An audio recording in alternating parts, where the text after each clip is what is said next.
Ya, selamat siang. Assalamualaikum warahmatullahi wabarakatuh. Untuk mata kuliah ABK ya. Oke, mohon maaf karena di pertemuan ini kita menggunakan menggunakan video streaming. Tapi ya semoga itu tidak menjadi kendala kita untuk belajar ya. Oke, sebelumnya assalamualaikum warahmatullahi wabarakatuh. Kita langsung saja mulai mata kuliah pendidikan anak kebutuhan khusus. Oke, jadi kalian dari dulu sampai sekarang ya udah tahu pasti ya ABK itu apa. Anak berkebutuhan khusus. Yang penting kalian tidak salah, ABK itu anak buah kapal aja. Sudah bagus itu. Seperti itu. Jadi ABK itu ya anak berkebutuhan khusus atau ALB, anak luar biasa atau disabilitas, ya itu sebenarnya sama, tapi dari sisi terminologi itu berbeda. Kalau anak luar biasa itu apa, berbeda, anak disabilitas itu berbeda, dan anak berkebutuhan khusus itu berbeda juga. Beda terminologi berarti beda juga pengertian gitu ya. Tapi ininya sama, anak luar biasa, disabilitas, anak berkebutuhan khusus, ya itu persennya satu, itu subjeknya satu, tidak banyak. Tapi pada disebut anak luar biasa pada saat apa, disebut anak disabilitas pada saat apa, dan disebut anak berkebutuhan khusus itu pada saat apa. Jadi antara ketiga ini ya tidak bisa dipilih mana yang baik dan mana yang tidak itu ya, karena memang terminologinya berbeda. Oke, kita langsung ke anak luar biasa. Apa sih anak luar biasa gitu? Jadi mereka yang mengalami perbedaan atau penyimpangan secara signifikan dengan orang yang lain rata-rata normal gitu. Baik pada aspek fisik, motorik, kognitif, emosi atau sosial. Jadi berbeda secara signifikan ya dari ke 5 aspek tersebut, sehingga mereka memerlukan layanan atau pelayanan pendidikan yang khusus supaya dapat mengembangkan potensi mereka secara optimal. Pada basicnya anak luar biasa itu ya yang dikembangkan itu ya memang potensinya gitu, karena mereka memiliki minor di satu sisi, tapi pasti dia mempunyai upside di salah satu sisinya juga. Jadi itu mengembangkan potensi ya, tadi saya bilang itu ada minor dan mayor. Nah, kalau ada minornya A, kita harus cari potensi yang lainnya. Contohnya dia tuli gitu, tapi dia pintar grafis, ya kita kembangkan grafisnya, bukan kita itu tulinya kan, bukan seperti itu. Itu konsep anak luar biasa. Nah, ada banyak kategori tentang anak luar biasa ini, yaitu yang pertama perbedaan kecerdasan. Kategori anak luar biasa yang pertama adalah perbedaan kecerdasan. Jadi anggap saja kognitif ya, kognitif. Jadi yang membedakan anak luar biasa dengan anak biasa itu adalah bisa dilihat dari sisi kognitifnya. Jadi apakah anak itu termasuk superior? Anak superior atau anak jenius itu juga termasuk ABK, karena termasuk anak luar biasa ya, karena mereka mempunyai kemampuan yang luar biasa. Apa anak yang lamban belajar atau slow learner, atau yang memiliki ketidakmampuan dalam intelektual atau perkembangan, itu termasuk anak luar biasa. Jadi bukan cuma upside tapi downside juga. Terus juga ada terjadi perbedaan komunikasi. Jadi termasuk anak dengan ketidakmampuan dalam bicara bahasa, tidak bisa ngomong atau ya tidak bisa berbahasa, atau ada juga yang tidak bisa berinteraksi, mempunyai kesulitan interaksi, yaitu anak autis. Itu juga perbedaan komunikasi.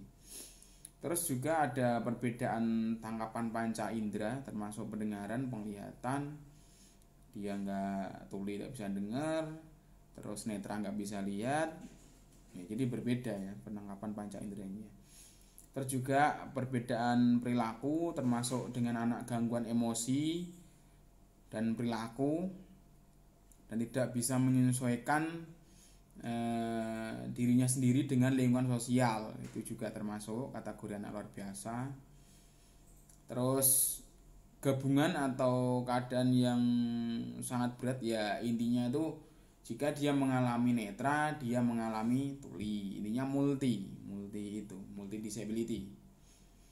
Jadi ada yang tunagrahita plus dia tuli, tunagrahita plus dia netra, itulah yang namanya multi itu. Terus ada juga yang kategori selanjutnya itu kategori perbedaan fisik. Jadi ada yang fisik tidak sempurna, ada yang orang nggak punya kaki, nggak punya tangan, nggak punya hati mungkin ya. Oh bukan, itu bukan termasuk. Kalau nggak punya hati itu bukan termasuk anak luar biasa, bukan. Termasuk apa? Mungkin kalian yang lebih tahu gitu ya. Nggak punya hati. Fuckboy. Nah, jadi nanti akan saya berikan PPT. Jadi di situ juga kalian akan mengetahui sebuah grafik antara mana yang dikatakan retardasi atau yang dikatakan normal, subnormal dan abnormal. Nah, subnormal itu adalah keadaan di bawah rata-rata normal. Jadi kalau rata-rata manusia itu IQ-nya 90 sampai 110, dia di bawahnya. Jadi 0 sampai 85 atau 0 sampai 80. Itu kan sudah dikatakan subnormal gitu ya. Terus kalau 120 sampai 200 itu dapat dikatakan abnormal atau mempunyai lebih tinggi daripada keadaan normal. Kalau subnormal itu di bawah dari keadaan normal. Jadi grafiknya seperti ini. Nah, nanti saya share PPT-nya ya. Jadi kalian melihat PPT sambil mendengar penjelasan dari saya. Bagusnya seperti itu.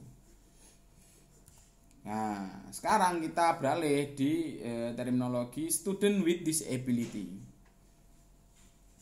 Jadi disabilitas itu mereka yang mengalami kesulitan atau ketidakmampuan dalam menjalankan fungsi atau aktivitas tertentu disebabkan karena kerusakan atau gangguan pada fungsi perkembangan tertentu seperti fisik, sensori, kognitif atau sosioemosional, sehingga mereka membutuhkan pelayanan khusus supaya dapat melaksanakan aktivitas dan mengembangkan potensi secara optimal. Nah, keywordnya itu hampir sama pengertian, tapi keywordnya itu membutuhkan pelayanan khusus supaya dapat melaksanakan aktivitas pengembangan potensi. Nah, cara gampangnya seperti ini. Anggap saja saya netra. Itu ada di lingkungan kalian, ya kan? Lingkungan kalian tuh di lingkungan belajar di kelas kalian.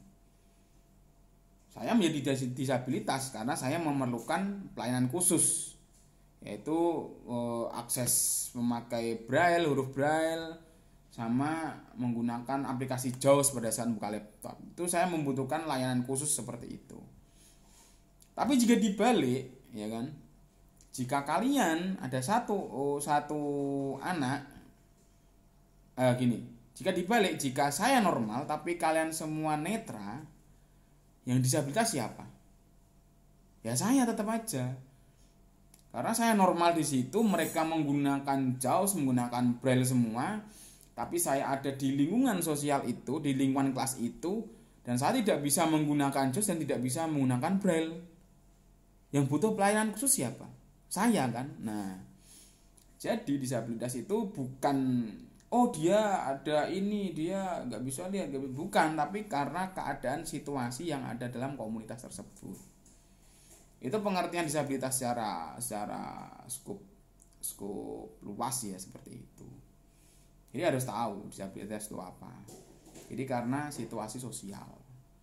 Jangan salah jika kalian ada di lingkungan tuli gitu, kalian temannya kalian tuli semua, Dan kamu orang sendiri yang tidak bisa menggunakan bahasa isyarat, mereka semua pakai bahasa isyarat. Ya Anda yang disabilitas, bukan mereka. Itu konsepnya ya. Paham ya? Oh, saya harap paham. Kalau nggak paham, awas. Ya mau diapain Pak? Ya nggak saya apa-apain, awas aja. Terus selanjutnya ada anak berkebutuhan khusus.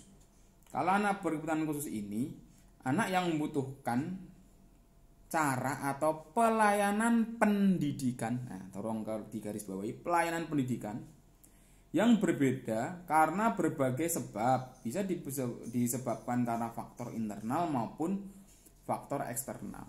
Jangan salah, penyebab ABK itu bukan cuma internal saja dari dalam kandungan, tapi eksternal juga bisa. Kalian jalan-jalan jatuh terkilir, kaki retak, nggak bisa jalan 1 bulan, ya kalian termasuk tunadaksa. Karena kalian tidak bisa mengakses, kalian harus mendapatkan pelayanan khusus gitu, memakai krek atau memakai apa gitu kan. Jadi ya karena faktor eksternal juga gitu. Gitu ya, nah, paham. Jadi ya bisa bukan karena bawaan bukan. Kalian patah hati jangan habis pacaran, terus disakiti hati kalian, terus kalian jadi murung di kelas, nggak mau makan, nggak mau minum, masuk kuliah cuma tidur, ya kalian termasuk ABK. Ya karena anda membutuhkan pelayanan khusus, kalian harus ditreatment dulu di psikolog kan, untuk menyehatkan pikiran kalian kan, seperti itu. Sambil bercanda ya nggak apa-apa. Itu. Jadi keywordnya adalah, kalau yang dikatakan anak luar biasa itu adalah definisi secara umum, ya kan, secara global. Kalau disabilitas itu di lingkungan sosial, dan anak berkebutuhan khusus itu di lingkungan pendidikan. Nah itu keywordnya itu, ketiga terminologi itu. Jadi ya semua ya sama gitu. Jika di luar biasa, ini anak luar biasa. Kalau di dalam pendidikan, ini ABK. Kalau dalam situasi sosial, ini disabilitas, kan seperti itu. Intinya sama. Oh ya, ini contoh dari sebab internal. Kalau sebab internal kan kalian pasti tahu ya. Dianetra, rungu, gangguan komunikasi, graita, daksa, laras, kesusahan belajar, ADHD, autis, multi atau tunaganda atau gifted, talented, itu kan dari sisi internal. Kalau dari segi eksternal itu bisa kalian miskin, bukan kalian miskin ya. Bisa karena sebab miskin, fakir, terlantar. Loh, mengapa Pak itu bisa? Ya bisa karena orang terlantar atau fakir miskin itu dia tidak mengenyam pendidikan pada usianya ya. Ada yang masuk SD itu pada saat usia 10 tahun karena dia baru mendapatkan biaya di usia 10 tahun. Ya dia termasuk ABK karena dia memerlukan treatment khusus gitu di sekolah tersebut. Korban bencana alam karena tsunami Aceh, tonjona itu tsunami Aceh, dia nggak sekolah itu berbulan-bulan, ya kan? Ya itu masuk kelas dia pasti kaget gitu kan. Terus ini mungkin keadaan lockdown ini ya, karena semua pakai daring kan, nggak semua orang tuh belajar pakai daring. Anak-anak kecil terutama kan ya main, dikasih HP maknya itu buat mainan, bukan buat itu. Guru ngasih tugas itu cuma untuk searching saja. Jadi dia nggak belajar, cuma merangkum saja kan. Seperti kalian biasanya itu. Terus ketemu di kelas penjelasan, wah itu baru pusing, harus membutuhkan recovery lagi. Nah itu juga termasuk ABK. Konflik sosial, adanya perang, terus karena tempat terpencil, minoritas, narkoba, broken home, terus perbedaan kultur dan lain-lain. Nah, itu adalah sebab eksternal. Tuh, kan ya, kan harus paham itu. Terus mengapa disabilitas perlu pendidikan? Ya, karena dari segi filosofis disabilitas itu memiliki kebutuhan untuk hidup, berkembang dan mengaktualisasi diri atau mengenali diri sendirinya sebagaimana manusia pada umumnya. Itu filosofinya. Yuridis, dari kacamata yuridis, Di mata hukum, mereka memiliki hak dan kesempatan yang sama untuk memperoleh pendidikan yang bermutu. Tuh, untuk yuridis. Terus untuk pedagogi psikologis, karena ABK yang memiliki potensi yang dapat dikembangkan, bukan karena dia ABK terus dia minus saja, enggak, dia ada sisi positifnya yang harus kalian kembangkan.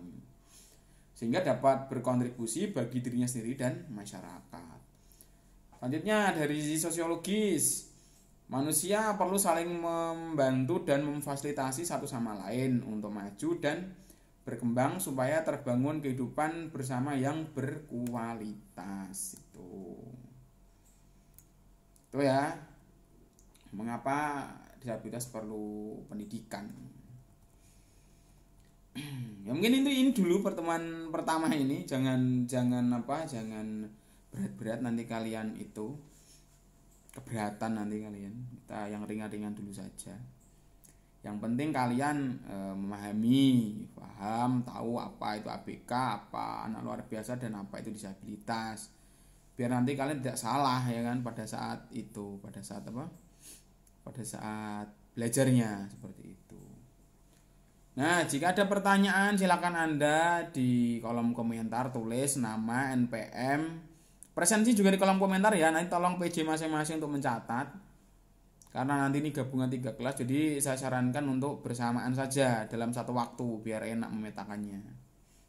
Seperti itu. Oke, gitu aja ya. Oke, pertemuan saya akhiri. Wassalamualaikum warahmatullahi wabarakatuh.